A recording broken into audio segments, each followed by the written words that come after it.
Hey, we've got defenses and kickers for week 2. I'm Coach. This is Chev. We got the New England Patriots heading into week 2, over under at the Miami Dolphins, currently set at 43.5. The Patriots, 70% rostered on ESPN, Chev, 26% on Sleeper. And Jalen Hawkins, huge in the IDP leagues in week 1, a sack and an interception. Harold Landry, impressive with 2.5 sacks. We'll see what they can do against Tua next week. Tagovailoa was a train wreck against the Colts, got sacked 3 times, couldn't get the ball out, had very poor awareness. He lost a fumble, threw for 2 interceptions. The recipe is there for this to continue, especially if there's a discontent at the top and a disconnection with Tyreek Hill. Very tough scene and tough run out for the Miami Dolphins, and the Patriots will be there to pick that up in week 2. Now head over to Chev. Tell us about the San Francisco 49ers. So the 49ers get the Saints this week, and that's just, I mean, it's a 43-point over under. They gave up 10 points, essentially 10 points uh, against the Seahawks in week 1. They're currently only 19% rostered, 59% rostered on Sleeper. So check your waiver wire just to make sure that somebody didn't sleep on the 49ers, who do get Robert Saleh back. D Winter steps in for longtime stalwart Dre Greenlaw, played a tremendous game. Nick Bosa sealed the game this past week with a strip sack on Sam Darnold. They held Sam Darnold to just 6.9 fantasy points. Chris Olave did manage to catch 7 of 13 targets in week 1, but I mean Spencer Rattler seems like he's on a mission to get him killed. Surprisingly, gingers have no soul, so I don't see why he would mind getting Chris Olave all the way out of there with the concussion issues. But Jeremiah, that's enough about why the 49ers are going to smash the Saints next week, and you should pick them up as one of the streams of the week defensively. Tell us about the Cardinals defense and who they're taking on this week, brother. Hey, the Cardinals defense versus the Carolina Panthers, over under 45.5 points. The Cardinals defense, 61% rostered on ESPN, 65% rostered on Sleeper. Now, here's what you need to do. Keep an eye on the Cardinals getting dropped. The Cardinals, they allowed 315 yards to the Saints last week. 5-point performance for your defense. It's going to sour some fantasy gamers, and they're going to be buoyed into dropping the Cardinals a week early. The Cardinals held Alvin Kamara to 45 rushing yards. He was their max rusher. They quietly have a sneaky good run defense.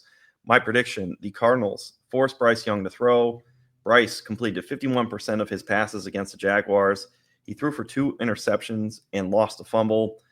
Go back to the well on the Arizona Cardinals in week 2. You love to see it.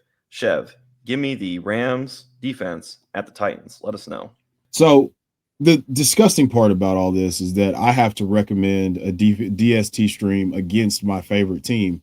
So we have the Rams, who had the 8th best in EPA per play allowed at -7.5 last week. They had an 8% pressure rate. They had 3 sacks on CJ Stroud.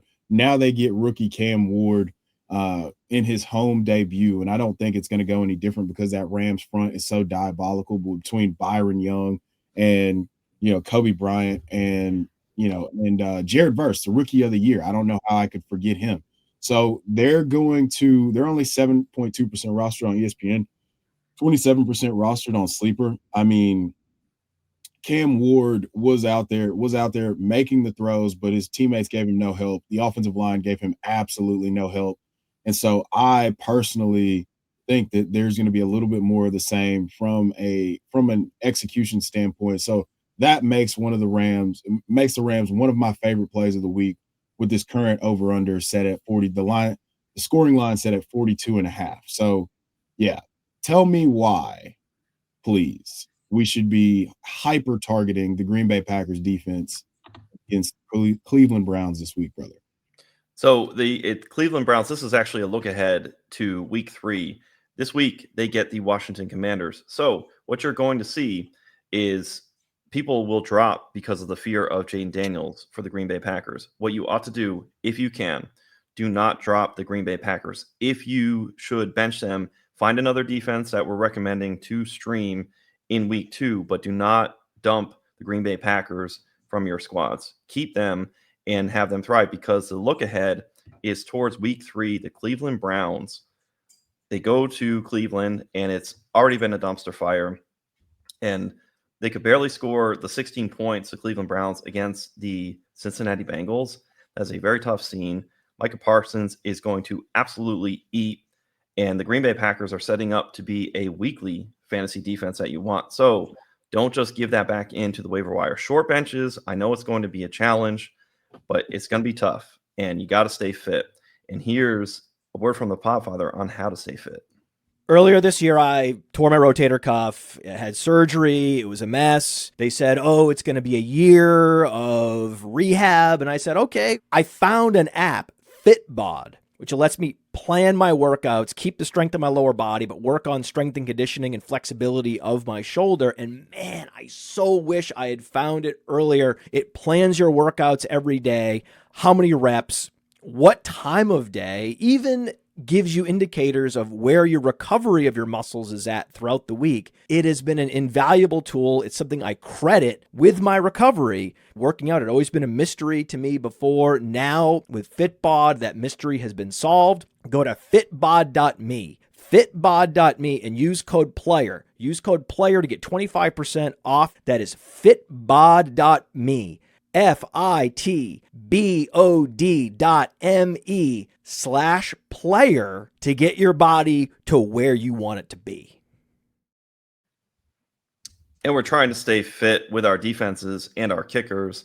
It's an underrated part of our fantasy game and not something to overlook. If you're sharp on these, you can really win on the margins.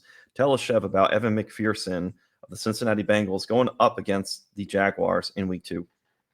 So I love this. I mean, we've long contended that the Bengals would be one of the worst defenses in the entire NFL, and they're going into a high-powered offensive environment against the Jaguars. We think they're going to be one of the rising and ascending offenses. So we want a kicker from a game with a high over-under.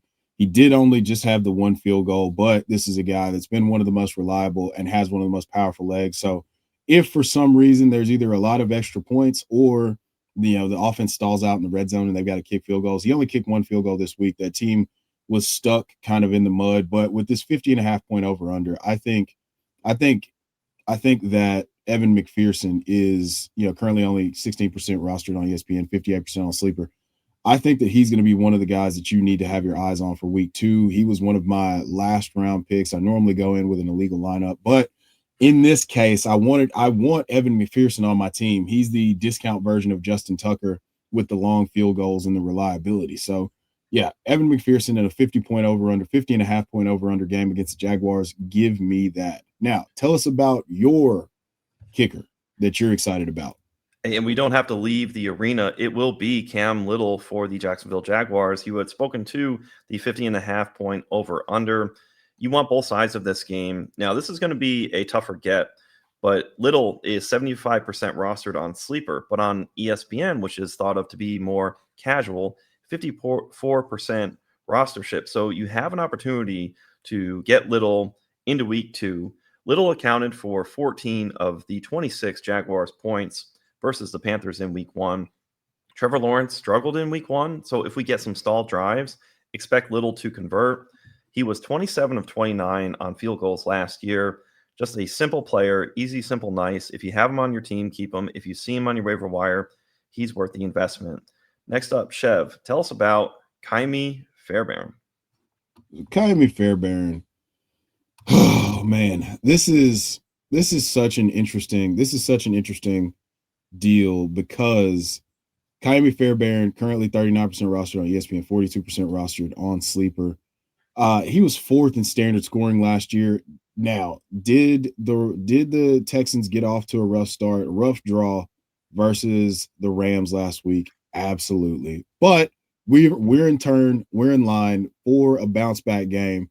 The Tampa Bay Buccaneers are not your dad's Tampa Bay Buccaneers with the elite defenses of John Lynch and Warren Sapp and Simeon Rice, and all those guys aren't walking through the door.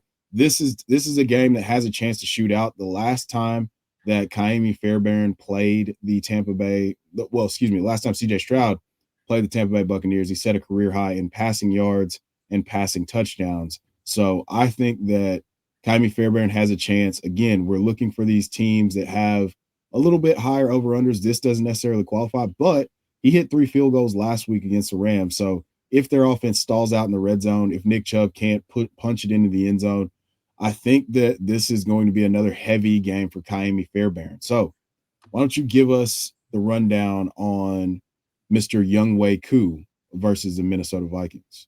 Younghoe Koo is going to be in optimal conditions. The over-under set at 45.5. It'll be Sunday Night Football. Koo is 7.6% rostered on ESPN, 52% on Sleeper. So take advantage of the discrepancy where you can.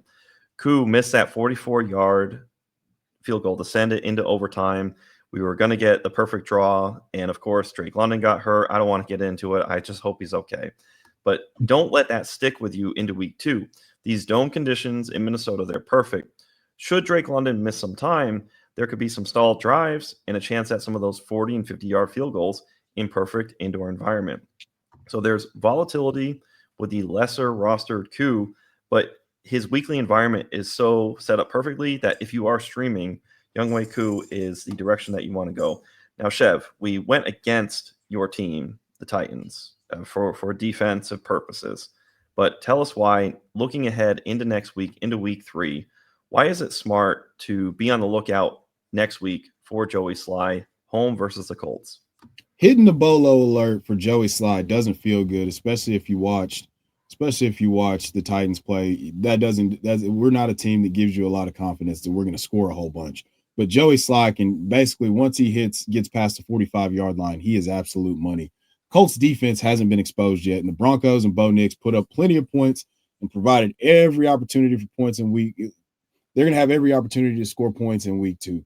We don't roster 2 kickers, but if you're thinking about streaming and we're going to turn this over week over week over week, say you grab one of the kickers from the game tonight and they stink, this is a guy that you might want to just have on your roster.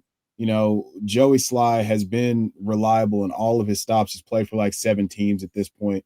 But this is a guy that you want to have on your radar if something happens and you're rostering a Will Reichard or a Cairo Santos going into tonight and they don't give you what you want. Let's go ahead and give Joey Sly a chance, considering that he hit 4 field goals in week 1. And even if it's not, the most high octane outcome, and we're recommending, the Rams defense in week 2, that doesn't mean that he can't still put points on the board for you. And in week 3, it's a much softer environment. So really excited for potentially Joey Sly getting us fantasy points at the kicker position in weeks 2 and definitely in week 3. Hey, there you have it. There's defenses and kickers, 4 and 4 for this week, and 1 look ahead for each. We will see you next week. From the Podfather to you, I deeply appreciate you tuning in. And many ask, what can I do? What can I do to help support the hosts, the research they do, the production costs? Go to playerprofiler.com, Dynasty Deluxe, World Famous Draft Kit, Rankings, DFS Dominator, and of course, data analysis. Subscribe to any one of those, and you support all of us and take Player Profiler to the moon.